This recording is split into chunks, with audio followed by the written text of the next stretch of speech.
আসসালামু আলাইকুম। তো নতুন সরকারের ক্ষমতা গ্রহণ করার পূর্বেই আজকে শেয়ার বাজারে কিন্তু সেই 200 পয়েন্টের উত্থান হয়েছে।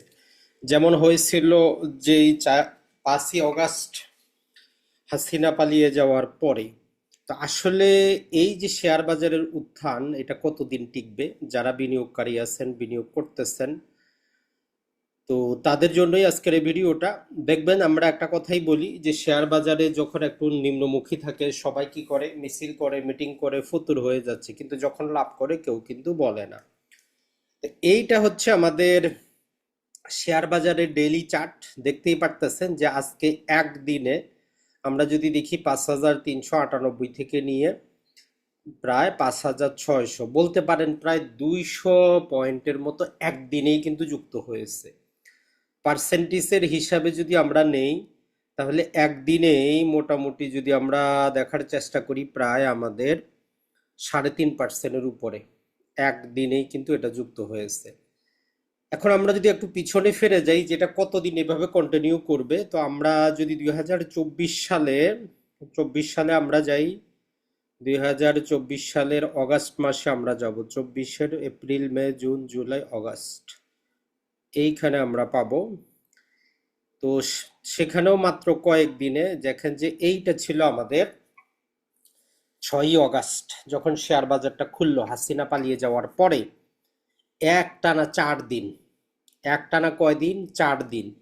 4 দিনে এখানে যদি আপনি দেখেন, শুরু হয়েছিল 5,217 থেকে, আর সমাপ্ত উপরে যায় পৌঁছেছি সেটা প্রায় 6,009। তো আমরা যদি একটু মাইনাস করি, যে 6,009 মাইনাস হচ্ছে আমাদের 5,226, তার মানে মাত্র 4 দিনে 7,083 পয়েন্ট যুক্ত হয়েছিল।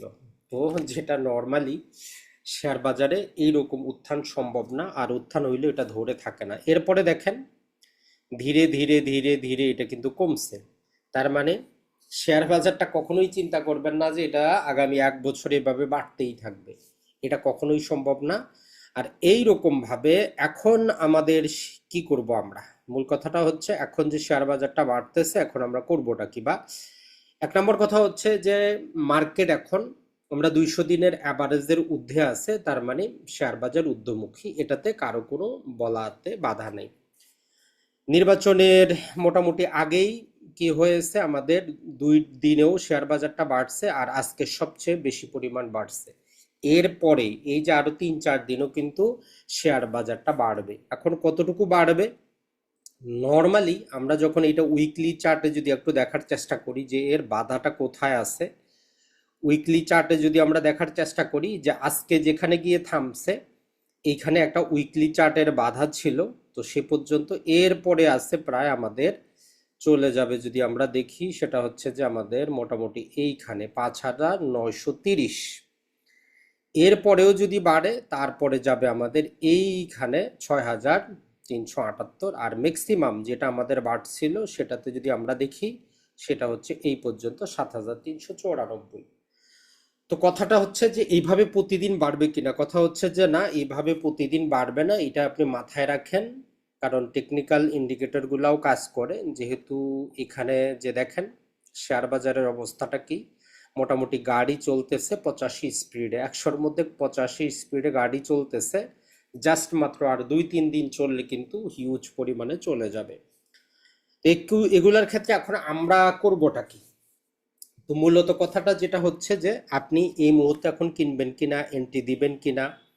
তো আমাদের 1 নম্বর যে কথাটা হচ্ছে যে ভাই, আপনি যে কাজটা প্রথমেই আমরা বলি, 1 নম্বর কথা হচ্ছে আপনি যেটা করবেন, আপনি শেয়ারটা কেন কিনতেছেন সেটা আগে মাথায় রাখবেন। 2 নম্বর কথা হচ্ছে জেড ক্যাটাগরির শেয়ার কিনবেন না, যত ওই পার্সেন্টই বাড়ুক। এটা জিনিস মনে রাখবেন, যত পার্সেন্টই বাড়ুক শেয়ার বাজারে জেড ক্যাটাগরির শেয়ার আপনি কিনবেন না। আপনি এ ক্যাটাগরি এবং বি ক্যাটাগরির শেয়ারতে আপনি বিনিয়োগ করেন, ট্রেডিং করেন, কোনো সমস্যা নেই। আর পার্সোনাল মতামত হচ্ছে ব্যাংকিং সেক্টরের যে শেয়ারগুলো আছে এগুলোতে আপনি ট্রেডিং করতে পারেন 3-4 দিন, 1 সপ্তাহের জন্য বা 1 মাসের জন্য, ভালো কোয়ালিটিগুলোতে, যেগুলোতে আপনার টাকাটা আটকাবে না। তাহলে 1 নম্বর কথাটা হচ্ছে যে আপনি বিনিয়োগ তো করবেন, লং টার্ম বিনিয়োগ যদি নাও করেন, 1 বছর 6 মাসের জন্য করেন, তারপরও ভালো কোম্পানিগুলোতে বিনিয়োগ করবেন যাতে আপনার টাকাটা আটকে না যায়। কারণ হচ্ছে যে দেখবেন জেড ক্যাটাগরির শেয়ারে যেটা হয়, দাম তো বাড়ে কিন্তু আপনার ক্রেতা থাকে না কিনার, যাকে আমরা বলি যে লিকুইডিটি ক্রাইসিসে চলে। এখন কথাটা হচ্ছে যে আপনি কিভাবে একটা শেয়ার থেকে কত পার্সেন্ট লাভে বের হয়ে যাবেন। 1 নম্বর কথা হচ্ছে, আমরা যেহেতু বলি যে আপনি যেহেতু শেয়ার বাজারে আসছেন, অতএব আপনি কিছু শেয়ারকে দীর্ঘমেয়াদীর জন্য রাখবেন, কিছু কোম্পানি আইডেন্টিফাই করে রাখবেন যেগুলো আপনার বিক্রি করার দরকার নাই। তো এরকম 4টা 5টা 6টা শেয়ার আপনি সিলেক্ট করে রাখবেন। দামটা যতই বাড়ুক, প্রয়োজনে 20% বিক্রি করেন, 30% বিক্রি করেন, টোটালটা বিক্রি করবেন না।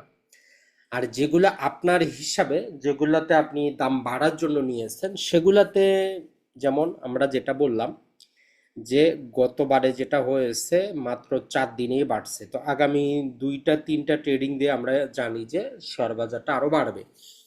তো এই জন্য ধরেন যে আপনার যদি একটা শেয়ারে 10% লাভ থাকে, আপনি বিক্রি করার দরকার নাই। কালকেও দেখেন কত পার্সেন্ট হচ্ছে, আগামী 1 সপ্তাহটা দেখেন, যদি দেখেন যে মোটামুটি 25-30% লাভ হয়েছে, এরপরে আপনি ওইভাবে দেখার চেষ্টা করবেন, যেমন আমরা দেখলাম যে আপনার শেয়ারটা রেজিস্ট্যান্স লেভেলটা কোথায় আছে। আপনি যে শেয়ারটা কিনতেছেন ওই শেয়ারেরও প্রতিটা শেয়ারের এক একটা রেজিস্ট্যান্ট লেভেল আছে। যেমন ধরেন যে আমরা এই শেয়ারটা যে কোনো একটা চার্টে যদি চলে যাই, আমরা একটা যে কোনো চার্টে যদি চলে যাই, এটা তো হচ্ছে আমাদের টোটাল শেয়ার বাজারের। তো এখান থেকে আপনি যে কোনো একটা, ধরলাম যে আমরা এখানে চলে যাচ্ছি স্কোয়ার ফার্মা। তো আমরা বলবো যে আসলে স্কোয়ার ফার্মা দীর্ঘমেয়াদের জন্য ভালো, তারপরও যদি আপনি বিক্রি করতে চান কিভাবে করবেন। তো দেখেন আজকে স্কোয়ার ফার্মাটা এক লাফে উঠে গেল কতটুকু, মোটামুটি 228 টাকা। তাইলে এর প্রথম রেজিস্টার আমরা পাচ্ছি কত, এইখানে দেওয়া আছে আমাদের, মোটামুটি এখানে আছে আমাদের 233 টাকা। তো এইভাবে না দেখে আপনি চার্টটাকে উইকলি চার্টে দেখবেন, তাহলে আপনি বুঝতে পারবেন রেজিস্টারটা আপনার জন্য তাড়াতাড়ি হবে। তো এইবার আপনি আশা করি বুঝতে পারতেছেন।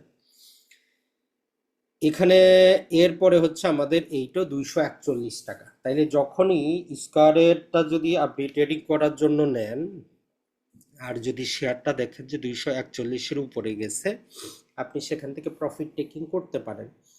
কত পার্সেন্ট আসবে, ধরেন যে আমরা ধরেই নিচ্ছি আপনি এইখানে কিনছেন যে 217 টাকায় কিনছেন, তো আমরা ধরলাম 217 টাকা।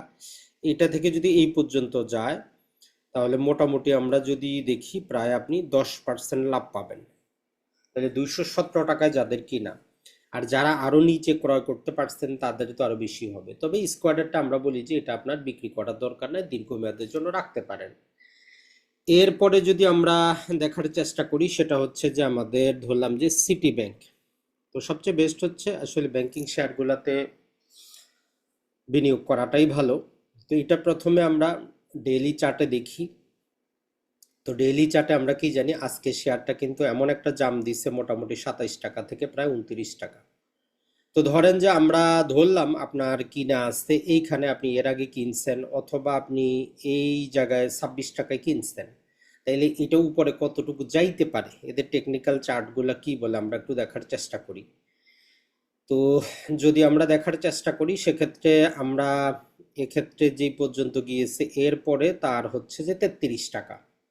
যদি 33 টাকা ক্রস করে ফেলে, তার উপরে যাওয়ার জায়গা কিন্তু অনেক দূর। আমরা মান্থলি বেসিসেও চলে যাই, গিয়ে দেখি যে সে কতটুকু যাইতে পারে উপরে। তো মান্থলি যদি চার্টে আমরা যাওয়ার চেষ্টা করি, সেক্ষেত্রে আমরা মোটামুটি দেখি যে 32 টাকা। এরপরে রেজিস্ট্যান্স আছে তার 35 টাকা। এরপরে চলে যাইতে পারে 40 টাকা। এরপরে যাইতে পারে সে 42 টাকা। আর একদম সর্বোচ্চ যদি আমরা দেখি 53 টাকা। তাহলে যদি 53 টাকায় চলে যায়, তাহলে আপনি কি করবেন, অবশ্যই অবশ্যই আপনি প্রফিট টেকিং করবেন, 50% বিক্রি করে দিবেন। আর এই ক্ষেত্রে একটা আপনারা যেটা ব্যবহার করতে পারেন, আমরা সংক্ষেপে বলি, যখন আপনার 25-30-35% লাভ হবে, তখন ওইটা আপনি বিক্রি করবেন কিনা এটা ইন্ডিকেটর ব্যবহার করবেন, যেটাকে আমরা বলি যে আপনি ইএমএ ব্যবহার করতে পারেন, যে মুভিং অ্যাভারেজটা 9 এবং আপনি 21 ব্যবহার করতে পারেন একসাথে। 9 দিন আর 21 দিন একসাথে আপনি ব্যবহার করবেন, তাহলে যেটা হবে, যদি এটা ক্রস করে নিচের দিকে আসে তখন আপনি বিক্রি করে দিবেন। তো 21 দিনেরটা আমরা একটু লালে রাখি, তাইলে বোঝা যাবে ভালো। তো মোটামুটি এইটা আমরা করলাম। জাস্ট এইটা ছিল আমাদের শেয়ার সিটি ব্যাংকের, অথবা আমরা আবার নিতে পারি সিটি ব্যাংক। এই পর্যন্ত ছিল আমাদের। তো দেখেন এইগুলার মধ্যে আমরা যে কাজটা করতে পারি আমরা করব, আরেকবার আমরা নেওয়ার চেষ্টা করি। এইখানে জাস্ট অনেক উপরের দিকে আমরা উঠে গিয়েছিলাম, নিচের দিকে আমরা যাচ্ছি এখন। এখানে একটা দেখার চেষ্টা করেন, জাস্ট আমরা যদি দেখি, এই যে আমাদের লাল যে জায়গাটা আছে এটা হচ্ছে 21 দিন, আর যে আমাদের এই যে সবুজ যেটা আছে এটা হচ্ছে আমাদের 9 দিন। তার মানে আপনি এটাকে ধরে রাখেন, যখন দেখবেন যে এটা আরো নিকটবর্তী চলে গেছে, যদি এটা উপরের দিকে নর্মালি এরকম করে যাবে, এটা ধরেন যে এইভাবে যাইতে থাকবে উপরের দিকে, আর এটাও উপরের দিক থেকে এইভাবে উঠতে থাকবে, তো শেয়ারের দাম বাড়তে বাড়তে দেখবেন যে এই যেটা আমাদের 9 দিনের আছে এটা কোনো এক সময় এই 21 দিনেরটাকে ক্রস করবে, যেই জায়গায় ক্রস করে নিম্নমুখী হবে ওইখানে আপনি বিক্রি করে বের হয়ে যাবেন। সিম্পল। অলরেডি আপনি 25-30% কিন্তু লাভে আছেন।